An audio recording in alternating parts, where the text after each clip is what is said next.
What's up mga idol? House tour muna tayo ngayon mga idol. Kasi may nagko-comment na naman. Ang sabi niya, ang sabi niya, boss, itigil mo na yung pagbablog mo. Wala kang mapapala dyan. Hindi bagay sa'yo. Ang pangit mo. Nako. May pagkapasmado din pala yung bunganga nitong basher na to, Alam mo boss, pangit lang akong tingnan kasi simple lang naman akong tao. Pero pag makita mo yung bahay ko, baka sabihin mo na ang ganda pala, ang yaman pala tong taong to. Kaya alam niyo mga idol, hindi ko sana ipapakita to kasi baka sabihin ng iba na mayabang ako.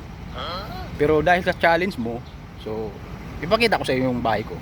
Tara boss, samahan mo ko boss. Ipapakita ko sa iyo yung bahay ko. Tara. Boss, ito boss, kung makikita mo dito boss, ito banda, ayan kung makikita niyo yan, yung area na yan, ayan yung dining area namin. So makikita nun pakalaki niya, no?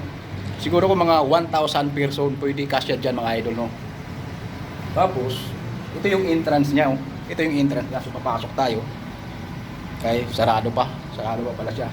Tapos doon naman banda, yung area na yun, ayun yung kusina namin. Doon kami nagluluto ng aking idol na chef. Kaya ito, may entrance yung ano namin, yung dining area namin kasi soon gagawin namin tong restaurant, no? Ito mga idol, meron na siyang logo dito, meron siyang signboard, ayan, oh. Ayan, oh, restaurant.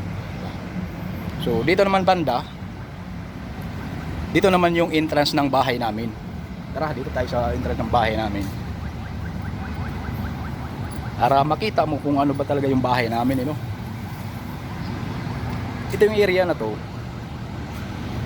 Ito yung entrance ng bahay namin, no? Kung makikita nyo itong dingding namin, ano yan mga idol? Fiberglass yan, no? Pag dito ka sa labas, makikita mo yung nasa loob. Pero pag doon ka sa loob, hindi mo makikita yung nasa labas. Ganun ka-high-tech yung bahay namin. Ang pinagkaiba dito sa bahay namin, kahit sino pwedeng pumasok.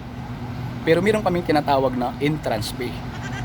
Bago ka makapasok sa bahay namin, kailangan mo munang magbayad ng entrance. So bakit nga ba kailangan magbayad? Gaano ga ba ka-high-tech yung bahay namin? So tara, samahan niyo ako, papasok tayo sa loob.